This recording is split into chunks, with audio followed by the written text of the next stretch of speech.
Hello there guys, welcome back. Today is I Can't Witch Without Nettles.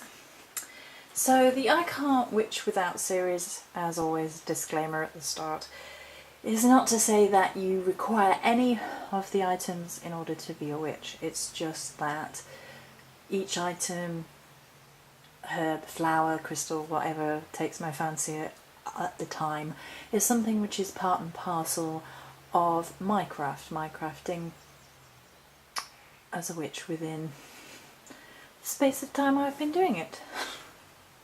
And how I feel about it and my experiences of it and things of that nature. So in front of you we have some of the herb, sort of shredded herb I guess, Nettle. And then we have some wildcrafted from the garden just recently with the little blue flowers. And I think, that I've noticed the little blue flowers on the nettle plants are only really around for about a month, about now, you know, April-ish, and then they're gone. At least here where I am in England anyway. So the format of the video is that we share two correspondence type explanations from books, two reference points from which to start. One from the Encyclopedia of Magical Herbs by Scott Cunningham, and the other being the Compendium of Herbal Magic by Paul Barrell.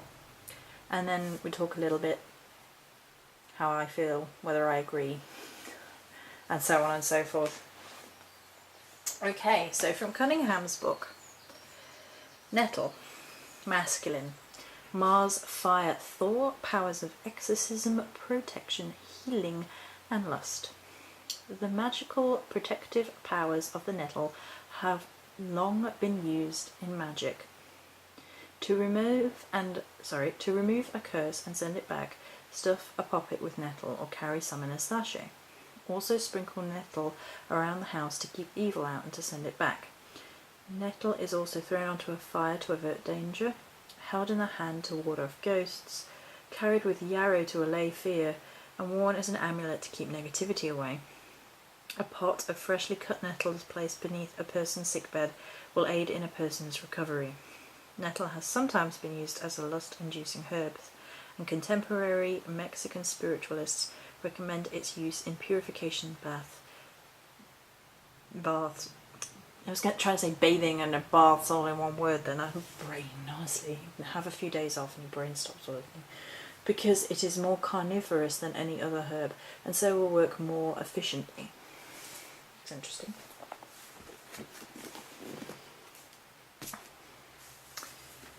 And then from the Compendium, Herb of Consecration, Magical Herb, Religious Herb, Lore. In times past, according to a modern herbal, it was believed that nettles were of such healing power that a fever could be dispelled by plucking a nettle up by the roots, reciting thereby the names of the sick man and also the name of his parents, or her parents, presumably. In no less a magical story than that of The Princess and the 11 Swans by Hans Christian Andersen, we find nettles in the herbs chosen to have their fibres woven into little coats. In the Book of Secrets of Albertus Magnus we find the following. He that holdeth this herb in his hand with a herb called yarrow is sure from all fear and fantasy or vision. And if he put it with the juice of house leek, and the bearer's hand be anointed with it, and the residue be put in water, if he enter the water where fishes be, they will gather to his hands.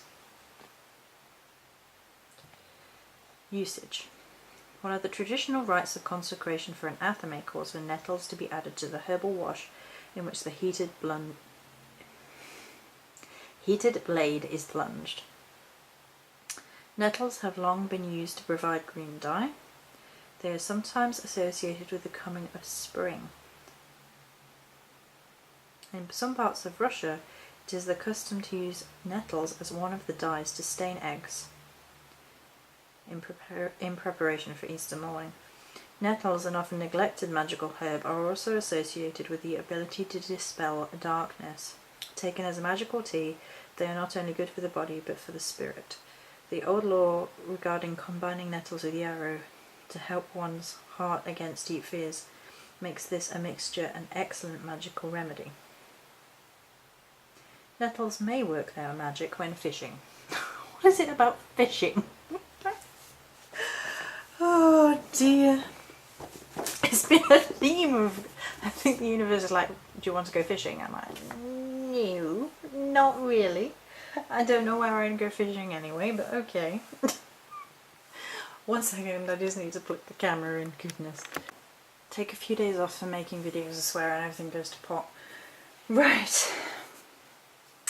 Nettle. Nettle is one of these herbs which I think not a lot of people pay a great amount of attention to. It's one of the more subtle herbs. It's one of the more, perhaps because it's so common and readily available, people tend to overlook it. It's one of my favourite herbs in the very early stages of learning about herbs and witchcraft and incorporating them into my magical practice. I think its energy is fantastic and really easy to get to know. I do wonder whether or not there is an element of sort of practice snobbery when it comes to certain herbs and things, because they are so available and we all know what they look like, and a lot of us will have childhood memories of hurting ourselves on nettles and looking for the dock leaf to rub against the sting of nettle. Or perhaps it's that memory within itself, which means that because we avoided them as children, sometimes we tend to avoid them as adults, as you know, within our herby practice. For me, given it's got quite a almost aggressive self-defense mechanism and is associated with Thor and fire and has this great sting to it, I think for me it can be utilised in a number of ways to best capitalise on those energies. One that has already been mentioned is that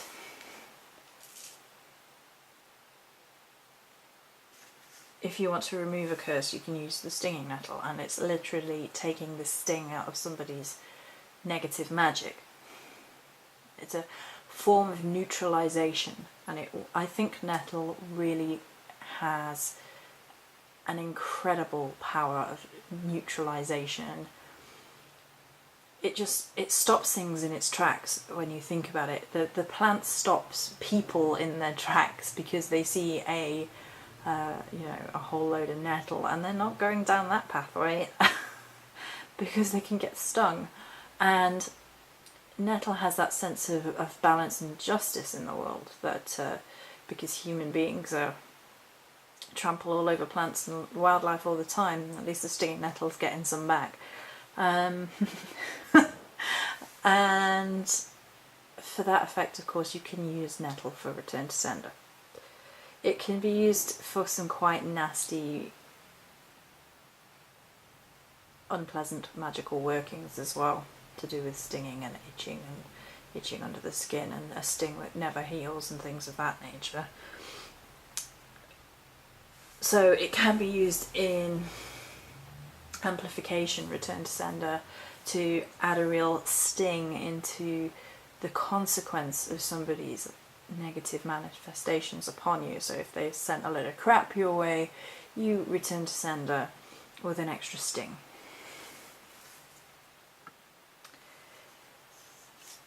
That being said, the take a sting out energy that I get from nettle can also be used for purification. It's interesting to hear that it's a modern Mexican thing to bathe with nettle, as nettle is probably one of the first herbs I would recommend in a purification bath setup. Salt being the most obvious and easy one to go for most people, but for a herb, nettle is really, really great for that.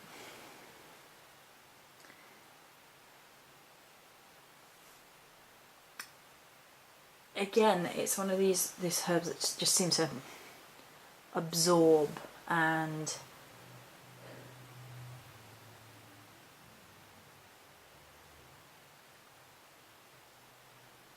it's hard to really put it into words about how I feel about how it absorbs. I'm just trying to think. It's just, it takes on an awful lot. It has this fiery responsibility energy. So like a lot of the fiery plants, especially the Mars fiery plants, it has quite a warrior energy, and the warrior energies tend to, in my experience, in my opinion on these things, the energy of a warrior is to take on an awful lot, and it sort of will take on your battles for you, I think is the way I'm trying to explain it. And that can be whether someone's casting negative magic at you, whether you've got negativity and a funk you need to get rid of, if you need, you need to take the sting out, and it takes your battles on for you. It really does have that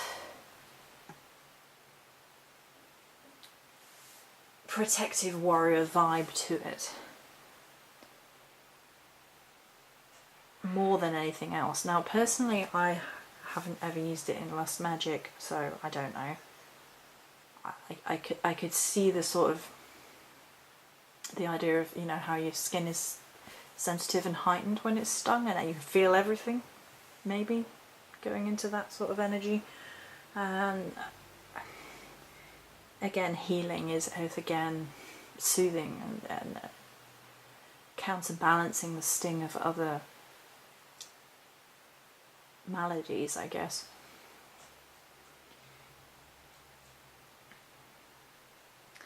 And nettle, of course, has this fantastic edible quality to it. I don't like nettle tea. I tried. I'm pretty sure nettle tea is one of the weight loss, the recommended weight loss teas, and I tried, but I don't like it. I don't like nettle tea.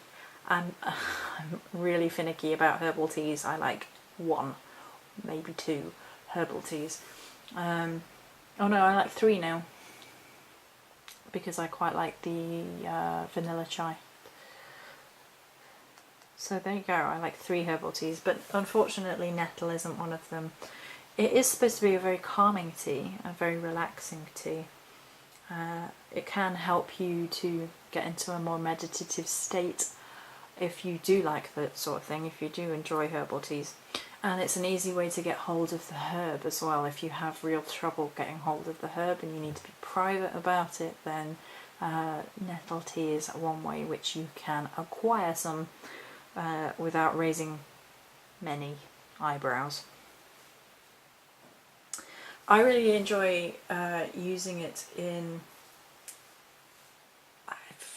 asperging. I don't know how you would put it. Putting it in water and then flicking the water around as a form of purification, and that for me combines the energies of fire with water, and it creates a powerful combination of the 2 elements, which doesn't allow any negativity. It just fizzes out.